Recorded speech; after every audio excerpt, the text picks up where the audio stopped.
BFM Business et CB News présentent Hebdocom. Et bonjour et bienvenue dans ce nouveau numéro d'Hebdocom. Exceptionnellement, je remplace Rebecca Blanc-Lelouch, mais elle sera de retour la semaine prochaine. Au sommaire, le mythique magazine de mode Harper's Bazaar se lance en France à l'occasion de la Fashion Week. On sera avec le patron d'Harper's Bazaar France, Mathias Gerter. Est-ce que TikTok va être interdit purement et simplement aux États-Unis pour des raisons de sécurité? On vous dit tout dans cette émission. Et puis on s'est intéressé à la venue des politiques au salon de l'agriculture. Qu'est-ce qu'ils peuvent y gagner? Qu'est-ce qu'ils peuvent y perdre en termes d'image? La réponse avec nos deux communicants, Charlotte Euzen et Philippe Moreau-Chevrolet. Hebdocom, ça commence tout de suite. BFM Business, Hebdocom, l'invité média. Et comme chaque semaine, il nous accompagne sur ce plateau. Il n'a pas pris de vacances, Frédéric Roy, jamais, directeur de la rédaction de CB News. Alors que la Fashion Week se déroule en ce moment à Paris, Prisma Media, la filiale presse de Vivendi, lance Harper's Bazaar, la version française. Harper's Bazaar, c'est le plus vieux magazine de mode encore en activité, créé aux États-Unis en 1867, présent dans 28 pays. Nous sommes avec Mathias Gerter, directeur de la rédaction d'Harper's Bazaar France. Merci d'être avec nous. Le magazine est en kiosque depuis le 23 février. Alors, qu'est-ce que vous pouvez nous dire sur les premières ventes ? Alors, c'est encore une surprise parce qu'on n'a pas les retours des premières ventes. Il y a un mois de vente, hein, donc là, ça a démarré il y a quelques jours. Pour autant, on a déjà dans les endroits un peu atypiques où on est distribué quelques retours. Atypiques parce que bien sûr, il y a le réseau de distribution classique, les kiosques, les relais et tous les points de vente traditionnels. Mais pour ce projet-là, qui est avant tout un bel objet de presse de 300 pages, de 750 grammes, c'est un livre sur la mode. Un livre, vous voyez, je dis un livre, un magazine, mais qui pourrait être un livre sur la mode. On a visé aussi justement un réseau de distribution un peu différent, un peu parallèles, entre guillemets, notamment les librairies d'art, les librairies internationales, comme à Paris, rue de Rivoli, W.H. Smith. Et là, on a quelques retours. Au bout de 2 jours, ils avaient vendu quasiment la moitié de leur... Donc, on a relivré, ce qui est assez rare. Donc, ça dénote d'une véritable, d'abord, attente, à la fois dans l'industrie de la mode et pour ceux qui aiment ce type de beaux magazines. Sur le digital aussi, j'imagine. C'est quoi votre stratégie digitale et comment vous allez répartir en termes de business digital et print? Alors, on est sur un business model très différent des sites, notamment des sites de Prisma, donc, qui sont toujours très performants. Donc, on sait comment arriver à ce type de performance. Pour autant, là, c'est aussi ça qui est très nouveau, c'est qu'on démarre un site et des réseaux sociaux de but en blanc. C'est-à-dire que l'aventure démarre depuis quelques jours là. Donc on n'a bien entendu pas la puissance d'un site qui est déjà installé depuis des années avec toute une politique de SEO, avec de la programmatique pour la publicité.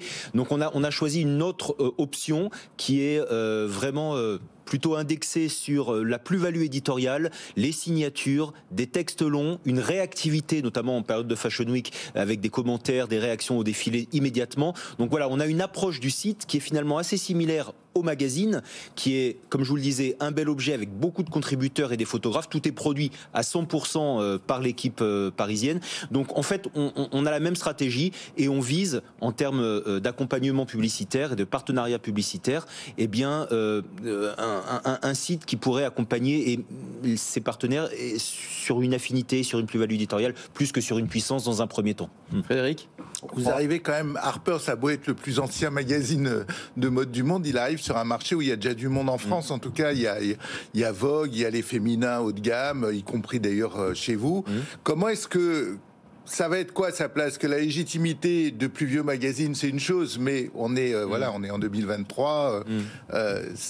Vous placez. En fait, notre légitimité, effectivement, le plus vieux magazine de mode sort son premier numéro, c'est notre claim, c'est une manière d'expliquer à un grand public français qui ne connaîtrait pas cette marque-là iconique, ce que c'est et pourquoi c'est iconique justement. Après, bien entendu, c'est un marché qui finalement est assez petit, petit en termes d'acteurs, parce que ce sont des acteurs qui sont là depuis longtemps, qui sont experts aussi depuis longtemps. Certains ont aussi évolué en termes de Vogue production éditoriale. Ça, vos principaux concurrents, Vogue? Oui, Vogue, les mensuels, féminins haut de gamme. Mais nous, notre approche, elle est précisément d'avoir un point de vue. C'est-à-dire qu'on a la chance d'avoir d'abord un actionnaire, Vivendi, un groupe Prisma Media expert en la matière, qui mise sur le papier. On veut fabriquer un bel objet. On a 100 pages de pub, 97 exactement dans le premier numéro, mais on a 300 pages au total. Donc on est sur moins d'un tiers et on est donc sur un parti pris édito très fort. Il y a bien sûr des très belles photos, mais il y a aussi beaucoup à lire. Et il y a des pages, comme on dit dans notre jargon, grises, c'est-à-dire qui sont vraiment très texte, très édition. Et ça, c'est une différence. C'est-à-dire qu'on veut vraiment que aujourd'hui, quitte à faire du papier, quitte à faire du print, que ce soit un bel objet. Parce que je pense qu'aujourd'hui, et un bel objet à 4,90 €, qui est un bel objet en plus accessible. Qui s'accompagne d'un grand tirage, 150 000 exemplaires pour le premier. Vous voulez en vendre combien? Notre objectif de vente est 60 000 exemplaires. Là, pour le premier mois en moyenne sur l'année. On a la chance d'avoir une grosse campagne de promotion. Dans Paris, dans les grandes villes, il y a beaucoup d'affichage. Dans les métros, il y a des 4x3, ce qui n'était plus arrivé depuis bien longtemps. Il y a également tout ce réseau de distribution un peu parallèle dans les musées, dans les librairies, qui nous accompagnent. Donc c'est un véritable lancement comme il n'en était plus arrivé depuis. Enfin, je parle depuis longtemps. Le regard de l'expert, mais depuis très longtemps. Mais c'est osé, c'est osé quand même. Et donc c'est un pari osé, oui. Ouais, un magazine papier aujourd'hui, c'est osé. C'est osé, mais combien on investit pour lancer un magazine comme ça? Les chiffres, je vais vous faire le discours traditionnel. Les chiffres, on les garde pour nous, mais pour autant. Et là encore, vous êtes des experts, vous le savez, quand vous voyez notamment le déploiement promotionnel, quand on sait que le prix du papier a augmenté de 50%, et pour autant on fait 300 pages avec un papier de 80 grammes qui est le plus beau papier de Prisma, on peut imaginer la hauteur de l'investissement qui est un réel investissement. On veut faire, d'abord, nous croyons à la presse papier, nous croyons au print. Je dirige aussi la rédaction de Gala et de Flow, donc on est particulièrement investi et on y croit. Et Gala l'année dernière faisait, en DFP, c'est-à-dire en vente, non pas en DFP, pardon, en vente au numéro, on est à -3, donc ce qui est quand même un signe fort d'un frein de l'érosion des ventes. Donc il y a un public, tout comme il y avait un public en musique pour le vinyle, tout comme il va falloir le soutenir. Pour le coup, j'y crois aussi, bien sûr, parce que je fais aussi un magazine papier. News. Mais il va falloir soutenir le numéro, enfin les numéros plutôt, parce que le premier, il est forcément. Il y aura du soutien toute l'année. Toute l'année. Et puis j'espère les années suivantes, mais en tout cas déjà sur cette année, toutes les couvertures seront soutenues en termes d'affichage et véritablement voilà, c'est un investissement sur le long terme, c'est un contrat de licence avec l'éditeur Hearst, qui est un éditeur américain. Alors justement, quelle est votre marge de manœuvre par rapport à la maison mère américaine? Eh bien, elle est très grande, et c'est pour ça aussi que ce projet, on y croit, et tout l'été, qui a fait l'objet de beaucoup de négociations avec Hearst, qui avait tenté de le faire déjà il y a quelques années en France, ça n'avait pas abouti, et moi le point de base de discussion, ça a été de dire, ok, on le lance en France, mais dans l'intérêt du marché français. Et pour que ce soit dans l'intérêt du marché français, il faut que la production elle soit adaptée. D'abord aux lectrices, aux lecteurs, et puis à l'industrie de la mode en France qui potentiellement peut prendre des pages de pub. Donc nous avons obtenu cette garantie et donc nous avons produit 100% du contenu en France. Et sur 300 pages, alors 300 pages vous l'avez dit, un tiers sont des publicités. La publicité, ça représente combien dans votre chiffre d'affaires par rapport aux ventes? C'est un magazine pour lequel, dans le business plan, l'investissement publicitaire est essentiel. Il est même très important. Mais l'investissement publicitaire fait complètement partie du contrat de lecture. C'est-à-dire que quand on fait des belles photos de mode et que nous avons toutes les grandes maisons de mode qui nous proposent dans le cadre de leur publicité leurs meilleures photos, ça s'intègre complètement dans le même contrat de lecture. Voilà aussi pourquoi nous avons fait beaucoup de pages de texte avec des interviews qui font parfois 30 000 signes, avec des textes, des enquêtes, on se demande par exemple si la mode peut encore provoquer. C'est un des professeurs de l'Institut français de la mode qui contribue. On a des textes culturels aussi, parce qu'on aborde la mode par son prisme culturel. On a des nouvelles faites par des auteurs, notamment Emma Baker dans le premier numéro, parce que là aussi ça fait partie de l'ADN d'Harper's Bazaar, qui a fait contribuer tous les plus grands auteurs du XXe siècle. Effectivement, Emma Baker, voilà, mais tous les plus grands auteurs du XXe siècle ont écrit dans Harper's Bazaar, donc on a repris un peu cet héritage. Merci beaucoup Mathias Gertler. Pour terminer cette interview, comme chaque semaine, c'est l'invité, le questionnaire de l'invité. 10 questions en rafale, 2 minutes. Est-ce que vous êtes prêts ? J'essaye. Allez, c'est parti, on lance le chrono. Le matin, comment vous informez-vous ? Réseaux sociaux, dans un premier temps. Et votre réseau social préféré, c'est beaucoup Twitter et Instagram. Et TikTok, parce que Gala, dont je m'occupe aussi, est le recordman d'Europe. Nous sommes le compte média à 5 200 000, le plus puissant d'Europe. Vous avez collaboré avec Jean-Marc Morandini, Denis Brognard ou Hervé Matou. Votre mentor, c'est qui ? Je dirais Denis Brognard, mais parce que j'ai pas collaboré directement avec eux, mais Denis et Hervé étaient mes professeurs à l'école de journalisme. À l'IPJ, je crois. À l'IPJ. 3 ingrédients pour faire un bon magazine. La différence, la qualité du produit, c'est-à-dire penser au contenu mais aussi au contenant. Je parlais de bel objet. Aujourd'hui, quand on veut faire un magazine et de la presse écrite, je pense qu'il faut avant tout penser à un bel objet. Donc un beau papier, une belle impression et des beaux articles et des belles photos. Voilà. Vous l'avez dit, vous êtes directeur aussi de la rédaction de Gala, l'info people la plus grosse de ces 3 dernières années. Ça doit être concernant les Windsor, ça nous a beaucoup occupé entre les mariages, les décès, les Mexit, enfin voilà. Tout. Alors ça plutôt William ou Harry ? Plutôt William. L'émission du PAF qui vous a le plus marqué dans votre vie ? Je dirais Tout le monde en parle et puis les émissions de Marc-Olivier Fogiel avec qui je m'entends bien et qui, je pense, a pas mal défriché. Les émissions de Delarue aussi. Sur quel support vous préférez travailler ? Digital, print ? J'ai toujours travaillé sur les 3 supports. Ma formation, c'est la presse écrite. J'ai fait de la télé et de la radio. Donc je pense qu'aujourd'hui, les médias digitaux permettent de rassembler toutes ces expertises. Donc j'aime assez. La télé a encore un avenir ou pas pour vous ? Je pense que la télé a un avenir si elle reste et si elle demeure événementielle.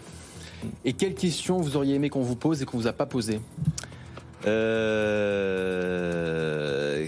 Pourquoi vous avez toujours la foi ? Alors pourquoi vous êtes sur la foi ? Parce que je pense qu'avec des beaux objets, on peut y arriver.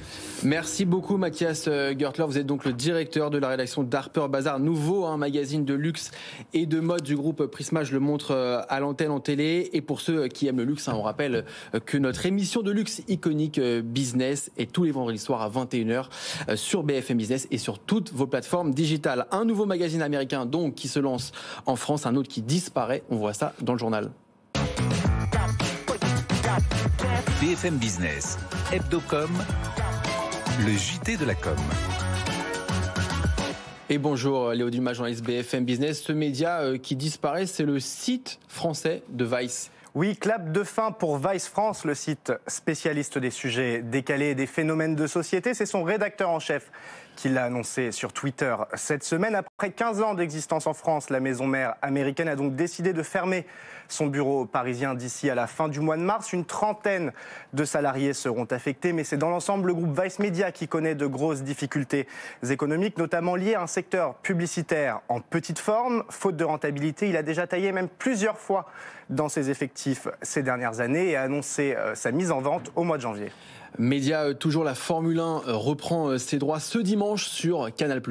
Avec le premier Grand Prix de la saison, il a lieu à Bahreïn. La Formule 1, c'est le bon coup de Canal+, qui a récupéré les droits de diffusion en 2012. Depuis, les audiences ont doublé de 600 000 à 1,2 million de téléspectateurs en moyenne chaque dimanche de course. Et chaque dimanche de Grand Prix, la chaîne cryptée double ses ventes. C'est ce que dit Maxime Saada cette semaine dans le journal Challenge. L'année dernière, Canal+ s'est donc empressé de renouveler les droits de diffusion de la compétition. Elle les conserve jusqu'en 2029 contre 60 millions d'euros par an, d'après le journal L'Équipe. Et on poursuit avec TikTok, le réseau social chinois qui est dans le viseur de nombreuses administrations occidentales. Le gouvernement fédéral américain, le Parlement du Canada, les institutions européennes ou encore le Parlement du Danemark, tous ont acté ces derniers jours l'interdiction de TikTok sur les téléphones de leurs fonctionnaires. La France réfléchit elle aussi à bannir l'application chinoise de ses administrations. Et pour cause, TikTok est soupçonné de transférer les données de ses utilisateurs vers la Chine, là où l'État peut avoir directement accès aux données des entreprises. C'est ce qui pourrait donc pousser les États-Unis à aller encore plus loin. Un projet de loi propose l'interdiction pure et simple de TikTok sur le territoire américain. Il a été adopté ce mercredi en commission, mais doit encore faire l'objet d'un vote au Sénat et à la Chambre des représentants. Dans l'actualité des marques, une collaboration inédite entre Haribo et Vans. Oui, la marque de bonbons et la marque de chaussures s'associent autour d'une collection capsule. Vans proposera donc des vêtements, des baskets et des accessoires imprégnés de l'univers Haribo. On le voit pour ceux qui nous suivent à la télévision. Vans s'approprie le célèbre ours d'Haribo, le Golden Beer qui fête ses 100 ans cette année. Et comme le veut la devise du confiseur, la collection a été pensée pour les grands et les petits. Elle fera son apparition en ligne et dans les points de vente Vans à partir du 6 avril prochain.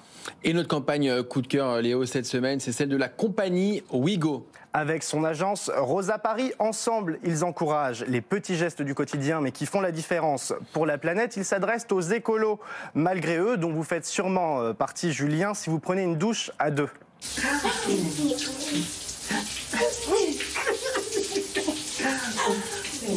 Prendre une douche à deux, c'est comme prendre un Wigo à seulement 16 €. C'est être écolo sans faire exprès. Pourquoi t'as fait ça? Maman! Se faire priver d'écran par sa mère, c'est comme prendre un Wigo pour seulement 8 €. C'est être écolo sans faire exprès. Voilà, une campagne qui permet surtout à la compagnie ferroviaire de réaffirmer le bénéfice écologique du train. Elle a été réalisée par Guy Delapalme. Merci Léo Dumas. Un petit mot peut-être, Frédéric, sur cette campagne écolo? Toujours, en tout cas, toujours brillante de la part de Rosa Paris qui s'amuse beaucoup avec Wigo. Alors voilà aussi un endroit a priori 100% écologique, c'est le salon de l'agriculture. On en parle tout de suite dans le Focuscom. BFM Business, Hebdocom, le Focuscom. Le salon de l'agriculture est devenu un lieu incontournable pour les politiques français, toutes générations confondues. Alors pourquoi un tel engouement de la part des hommes et femmes politiques pour cet événement? Quels gains en termes d'image peuvent-ils tirer de leur visite et qu'est-ce qu'ils ont à y perdre? Nous sommes avec Charlotte Eusen, communicante et associée chez Tilder, et Philippe Moreau-Chevrolet, communicant aussi, président de MCBG Conseil. Et pour introduire ce débat, on a interrogé les Français via notre sondage exclusif Harris Interactive pour Hebdocom et BFM Business avec cette question: est-ce une bonne ou une mauvaise chose que les responsables politiques se rendent au salon de l'agriculture? Alors avec près de 80%, les Français répondent que oui, c'est une bonne chose. Alors je m'adresse à vous, Charlotte Eusen, est-ce que c'est étonnant cette réponse? Non, absolument pas. C'est en effet le fait qu'une écrasante majorité des Français redonne beaucoup d'importance au fait que les politiques se déplacent chaque année au salon de l'agriculture marque deux choses pour moi. D'abord, le fait qu'il y a quelque chose de très ancré. La France doit sa prospérité à l'agriculture. Quand on regarde les agriculteurs, on comprend aussi quel est le niveau de bien-être du pays. C'est un baromètre extrêmement important qui est scruté chaque année dans ce salon. Philippe, pourquoi c'est une bonne chose pour un politique de venir au salon de l'agriculture? Qu'est-ce qu'il a à gagner? Alors d'abord, il a un concours à gagner qui est la longueur. Il faut être 10 heures, 14 heures, il faut être le plus long possible. Il faut battre le record de Jacques Chirac. En fait, la France a l'image d'elle-même comme une France rurale encore aujourd'hui. C'est un mythe aujourd'hui. Mais on renoue avec cette image de la France éternelle, de la France rurale, et c'est cette image-là que les politiques recherchent. Ça permet aussi... Ouais, Frédéric Roy. Il faut aussi à y perdre parce qu'ils sont tous, enfin en tout cas les présidents, interpellés, ça a été le cas encore cette année, à un moment ou à un autre, c'est aussi un moment de contact assez, qui peut être assez dur, d'ailleurs assez violent. Oui, ils sont à portée de baffe, comme on dit. Ouais. Ouais, on se souvient de Nicolas Sarkozy au salon de l'agriculture, casse-toi pauvron, ça lui a fait beaucoup de mal à son image. Donc parfois ils ont vraiment des choses à perdre. Ouais, c'est intéressant parce que le salon de l'agriculture à chaque fois apporte des marqueurs à chaque président qui leur collent à la peau pendant l'ensemble de leur mandat. Mais ce qu'on vient chercher, on vient en fait les tester. C'est un peu un moment de vérité, ce salon de l'agriculture. On vient tester l'authenticité, l'attachement au terroir, l'attachement à la ruralité. C'est un moment de vraie proximité et c'est pour ça qu'on aime les voir dans une dimension un peu moins corsetée que dans les ministères. Mais pourquoi ce salon en particulier? Pourquoi c'est le salon de l'agriculture et pas le salon, je sais pas, de l'immobilier ou voilà, on peut être proche du terrain avec d'autres professions. On a cette idée en France qui est que le terroir, la terre, c'est quelque chose d'authentique, de vrai, et qu'au fond, ce qu'on reproche aux politiques, comme ça vient d'être dit, c'est d'être faux. Donc ce qu'on aime, c'est dans cette idée qu'un politique va redevenir authentique au contact d'une vache. Ouais. Ce qui est symboliquement ce qui se produit dans l'esprit des gens. Ils se disent, s'il revient vers ça, il a une part d'authenticité, d'amour véritable pour le pays. Voilà. Ok, mais ça nous rassure. Est-ce que ça marche en termes de communication? Est-ce que les ficelles ne sont pas trop grosses finalement? Parce qu'on les a vues et revues, non, ces parce images. Que c'est un moment sympa. Il peut se faire prendre à partie, mais au final, c'est quand même sympathique. Il est bien accueilli par les paysans. Personne ne lui verse du fumier sur la tête. En général, il y a des doléances. On lui dit ce qui ne va pas. Mais ça ça reste, sauf dans le cas où, comme on l'a vu cette année avec un écolo, avec quelqu'un qui est vraiment très déterminé, pas du monde agricole, sauf dans ces cas-là, ça se passe quand même relativement bien. D'ailleurs, c'est un élément que je trouve assez intéressant. Le salon de l'agriculture est depuis quelques années en train de devenir, et on le comprend bien, le salon des enjeux climatiques. Et la place du climat a pris énormément de place dans les débats. Et en effet, l'interpellation d'Emmanuel Macron cette année montre que les agriculteurs sont au cœur de ces sujets et les prennent à bras-le-corps et interpellent les politiques là-dessus. Est-ce que vous trouvez que ça lui a fait du mal, cette altercation qu'il a eue justement avec un militant écologiste ou pas, ou il s'en est plutôt sorti? Ça le ringardise beaucoup parce qu'en fait c'est un jeune qui vient lui dire, moi j'ai une problématique de jeune, il est super intègre dans sa démarche. La seule réponse qu'il a pu faire, c'était de dire il est un petit peu fou quand même, regardez il est hagard, c'est l'expression qu'a employée Emmanuel Macron, mais sur le fond il n'y a pas eu de communication. C'est mauvais pour lui, oui, parce qu'il a été utilisé comme support de com par un militant écolo qui était très sincère, ça se voyait, et du coup lui est devenu un peu ringard sur ce thème-là. Frédéric, les marques elles vont aussi beaucoup au salon. J'allais dire, moi ça me fait penser à une place de village géante, ce truc-là où tout le monde a besoin d'aller se montrer comme un marché, une sorte de marché électoral, mais national, quoi. On vient taper le cul des vaches façon. Oui, c'est un endroit où on peut voir toutes les régions, voilà. On peut voir toutes les régions en même temps. C'est assez rare quand même. Ouais. On peut aller en Corse, en Bourgogne en 5 minutes. Ouais, c'est ça. Et les marques aussi, d'ailleurs, s'achètent une légitimité là-bas. Il fut un temps où la première arrivée de McDonald's avait été à la limite d'un scandale. Très critiqué. Ça avait fait énormément parler et critiquer. Maintenant, ils y sont sans que plus personne ne s'en inquiète. Il faut y aller aussi, quoi. Voilà, c'est aussi politique pour les marques. Alors, il y avait aussi l'ancien Premier ministre Jean Castex. Lui, il est plus politique. Il est patron de la RATP. Qu'est-ce que ça dit en termes de communication pour lui? Alors, c'est le défilé des prétendants à la présidentielle avoués ou non. Et ça. Castex, il a quand même lancé une petite campagne autour de lui, en tout cas ses soutiens, pour dire que, si l'occasion se présente, il pourrait être présidentiable. Ça a fait l'objet d'articles. Donc il est là aussi pour montrer sa dimension nationale. Et ils viennent tous. Tous ceux qui viennent au salon ont des ambitions, des idées derrière la tête. Darmanin, Le Maire, ils sont tous passés là-bas. Voilà. Mais pour moi, il y avait peut-être un peu moins d'attente pour lui parce qu'il avait déjà cette étiquette de terroir, de proximité, de territoire que pour Emmanuel Macron, qui est vraiment le président des villes et qui devait vraiment faire ses preuves et qui doit chaque année faire ses preuves dans ce type de salon. Et c'est vrai qu'il y a ce record toujours à battre. Jacques Chirac, c'était combien de temps qu'il est resté? Je crois qu'il avait fait 8 ou 10 heures. Ouais. Le record, c'est Macron. Il a donné performance. Macron, c'est un performeur. Il a fait 14 heures. D'accord. Mais il y a en effet l'année dernière. Un chiracomètre qui fonctionne chaque année avec ce marathon et cette envie de d'y passer le plus de temps possible. Et Charlotte aussi, ce qui est intéressant dans le sondage, c'est qu'en fait, toutes les catégories socio-professionnelles, tous les âges, en fait, disent que, oui, effectivement, c'est une bonne chose. Il n'y a pas de différence, finalement, entre même les villes, même les campagnes. Tout à fait. C'est assez unanime. Ouais, c'est exactement. C'est vraiment un élan unanime parce que c'est un salon qui est extrêmement populaire et qui est devenu un vrai rituel et qui donc génère des attentes à travers toutes les générations et tous les territoires. C'est très intéressant de le remarquer. Un dernier mot peut-être, Philippe Moreau-Chevrolet. C'est un petit peu le baromètre aussi de la popularité du chef de l'État dans les territoires. La ruralité est en colère. Elle a manifesté il n'y a pas très longtemps, le 11 février. Mais là, pour l'instant, ça reste, on le voit, assez contrôlé. Donc c'est une façon aussi de voir comment on est le président par rapport au pays. Là, il a passé l'examen, ça va. Merci beaucoup à tous les trois. Charlotte Ezen, je rappelle, vous êtes associé chez Tilder, Philippe Moreau-Chevrolet, président de MCBG Conseil. Tout de suite, c'est votre chronique, Frédéric Roy. Eh oui. Allez, c'est parti. BFM Business, Hebdocom, la chronique média. Frédéric, cette semaine, vous vous intéressez à la presse allemande.